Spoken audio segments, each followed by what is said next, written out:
All right, welcome to Math 850 Lesson 4.4. This one is about something called linear regression, which is a really cool thing we can do in statistics to basically look at two numeric variables and see if there's any kind of relationship. So we're doing a research project or a study and trying to find how things are related. So there's a couple types of correlation: linear, nonlinear, and random, basically, or no relationship. We're going to focus on linear correlation. And basically, what happens here is if we make a scatter plot of the data and it kind of looks like a line, then we are going to say that these are linearly correlated. And then we can actually plot a line like y equals mx plus b onto it and do some really cool things with that. So anyways, linear correlation it's going to be a number measurement that describes the strength and direction of a linear relationship. It can be between -1 and +1. It's a decimal number. So here's an example of Legos, and each dot represents a Lego set. And on the x-axis, we have how many pieces was in that set. And on the y-axis, we have how much did that set actually cost. So for instance, this was a really expensive set. Looks like it has about maybe close to 900 pieces. And it cost $200. So in general, we would expect that more pieces means more cost. And in fact, this sort of looks linear. It looks like maybe we need a different color. So we could kind of put a line in the middle of all this. And yeah, this part doesn't look super great, but by and large, this is a linear relationship. As you get more pieces, it costs more money. But there's also variation here and here. Okay. This one actually has a correlation of almost 0.9, which is really strong, actually. Values close to 1 are basically perfect positive correlation. And values close to -1 are negative correlation, and values close to 0 are no correlation. We'll do this on the next slide, so don't worry about what I just said. So here's another one, also about Legos. And is there a relationship between how much it costs and the number of reviews that show up? And I'm looking at this and thinking, the shape, I don't know, it doesn't quite look linear. And so if we calculate this thing called the correlation coefficient, that's R, little r.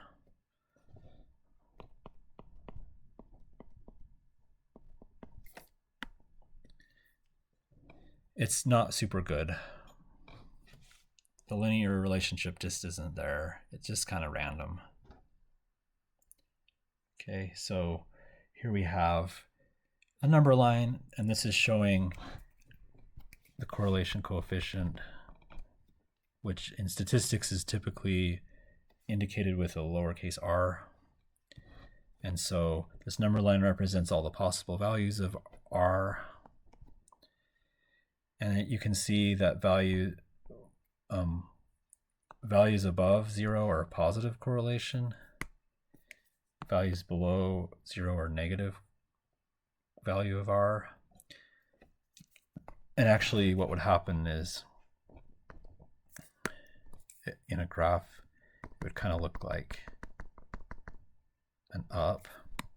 Positive correlation has an upward slope, a positive slope. And negative correlation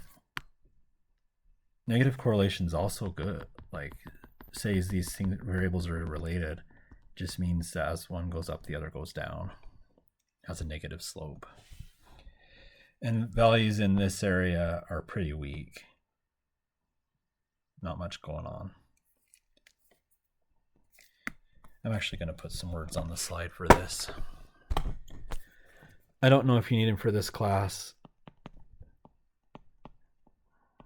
but we would call these a correlation in this area very weak, a correlation in this area moderate,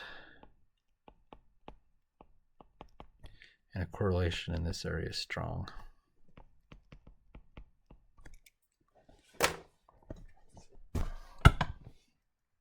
Oh, all right. I didn't know I was going to do that.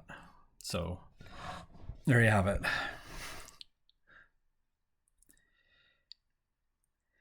So we can tie that little number line back to these examples. This one, or these are new examples, but this one right here, the points are fairly close to the line and our correlation is in here. So this is a strong positive correlation.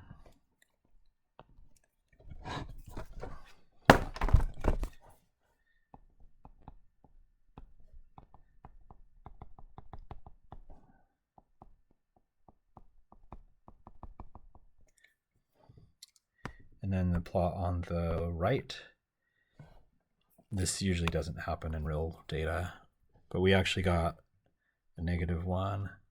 So that's actually perfect negative correlation. If we know X, we know Y exactly with no variation at all. We can add a word here. Perfect. Or we should have added up here. Perfect.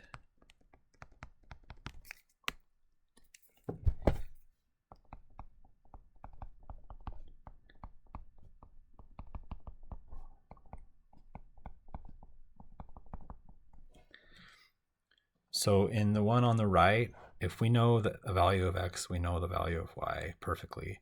And then one on the left, if we know the value of X, say X is 20, then we know Y is probably, it's pretty close. It's within a certain range. Or if X is,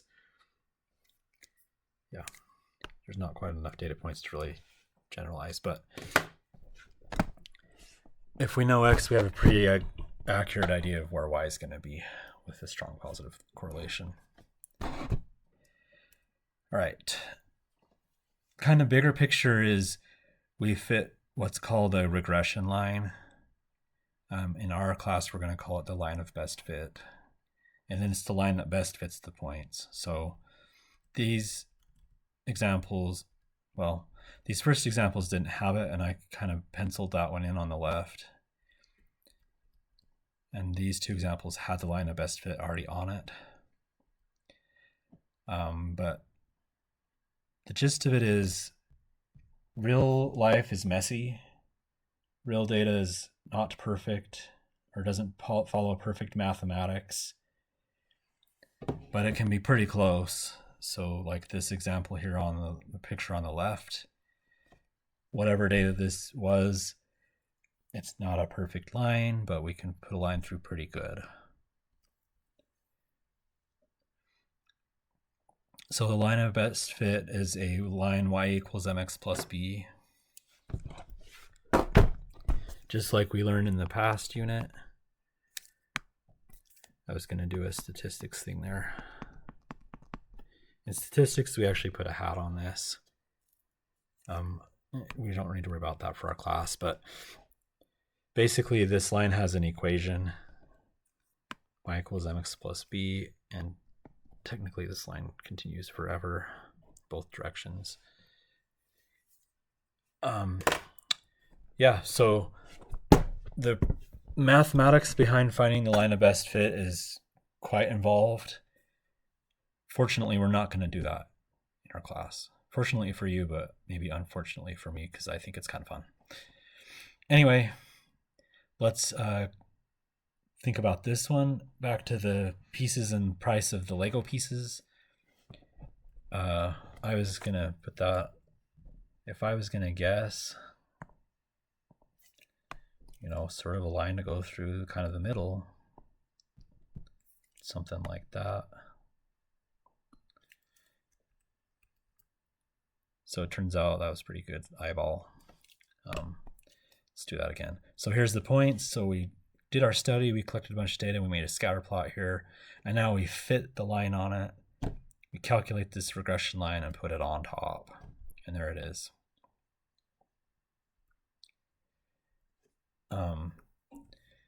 If we wanted to do it from what we have so far, we're not going to do it from actual points. The real way it's done, instead, if we had a graph like this, we could actually find the y equal mx plus b, just like we did in the past lesson. We're going to pick any 2 points on the line, not this point or this point or this point. No. We're going to pick 2 points on this blue line, so maybe that point and that point. We're going to pick 2 points that are on the line of best fit, find the slope, the way we found the slope before, find the b. In this case, you can kind of see it right here. And y equals mx plus b. And so that's the equation of that line, roughly. One thing the line of best fit allows us to do is predict values. And how we do that is we just use the equation and we put in the x value. All right, so predict the list price, that's the y variable for a Lego set with 500 pieces. That's the x variable. So basically we're finding this point. If the pieces is 500, what's our predicted y, our cost, or the price? So here's our equation, and we just put the 500 in for x and calculate.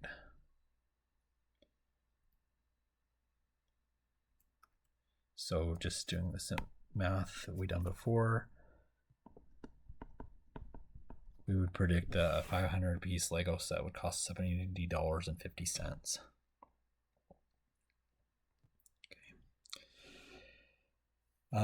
Okay, so we're going to walk through actually finding this stuff.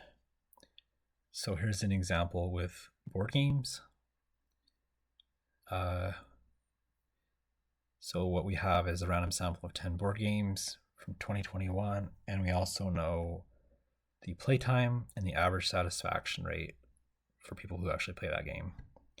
And so what we're interested in here is, does playtime affect satisfaction, or is there a correlation? And if so, what is it? Maybe playtime and satisfaction are not related. Maybe they are. We're going to find out. So the steps here was we would generate a scatter plot, find the correlation coefficient, and then the line of best fit. So thankfully, our spreadsheet programs can do all this work for us. If you have a TI-84 calculator, there's also ways to do it, but not everyone has that. So we're going to do the spreadsheet approach here. So what you would do is basically put the data into Excel, put the data into side-by-side columns. So in this example, these two numbers go together. This is a game that has a minimum play time of 50 minutes and a satisfaction rating of 7.9. So these must go together side by side. And this must go together side by side. So you put it into 2 columns in Excel and you select all the data. Then in the ribbon menu, you click Insert, and the plots are in the plot area. You could probably find this in recommended charts too, but if you click the one that looks like a bunch of dots randomly, that does scatter plots. And so you choose scatter plot, and then from there you'll want to do things like add labels, double click in there and type a label that makes sense. So anyways, here's a scatter plot for the board game data, and just looking at it. So I'm kind of seeing a pattern. So, side note, a sample of 10 is very small. So I would hesitate to making any conclusions based on a sample of 10, but we do this small version in the sake of simplicity. But I'm kind of seeing a linear pattern based on this sample of 10. Right. So that's how to do a scatter plot. How to find the correlation coefficient is also using the spreadsheet. We have our two data in the two columns, same basic setup as the last thing. And now we're going to go into a blank cell. This is similar to how we did the standard deviation previously. Choose a blank cell and type the equals key and start typing correl for correlation. And a little picker should come up and you select the correl. And once you hit the parenthesis, the open parenthesis, it says array 1, array 2 down there. So it's asking for a list of basically the x values and then the y values. So you'll select one column of data, hit comma, and then select the other column. And remember to select it, you just basically click and hold the click down and drag through. So from here, from step 2 to step 2 here, once I got this correl to show up, I would click on the 50, drag down to the 5, let go, hit the comma key, click the 7.9, drag down to the 9, and let go, and then hit enter. And it puts the correlation coefficient right in there, negative 0.889, which is a very strong negative correlation, meaning as one goes up, the other tends to go down. So that's our correlation coefficient. And then the line of best fit, back to the scatter plot. You basically click on your scatter plot, and in my version of Excel anyway, a little pop-up menu shows up with these 3 icons, a plus, a paintbrush, and a little, I don't know, filter thing. You click the plus, and there's an option called trend line, and it's not checked by default. And when you click this check mark, it puts that trend line on it. So trend line is Excel's way of saying the regression line. And then once you get the trend line on it, you can click this little arrow to get some options. Click the right arrow next to trend line, click the more options option, and then it's really small, but there's a checkbox that says display equation on chart. And that will make this y equal mx plus b equation actually show up on the chart itself. So that's how we can get that. So we're going to use Excel to get through the homework. I'm not going to have you manually do this on a test or something. So quick wrap up for the board game example. So the correlation was negative 0.889, which indicates a strong negative correlation. And the equation of best fit was negative 0.0205x plus 9.023. And we didn't really talk about this, but if the correlation is strong, it's appropriate to use the best fit line for prediction. And then lastly, we could predict a value. So suppose we're developing a new board game that has a minimum play time of 40 minutes. So that's right here on our line of best fit. Will customers be satisfied? So we just take 40 and put it in for X. This equation is saying for any number of minutes, we can predict for any number of minutes X, we can predict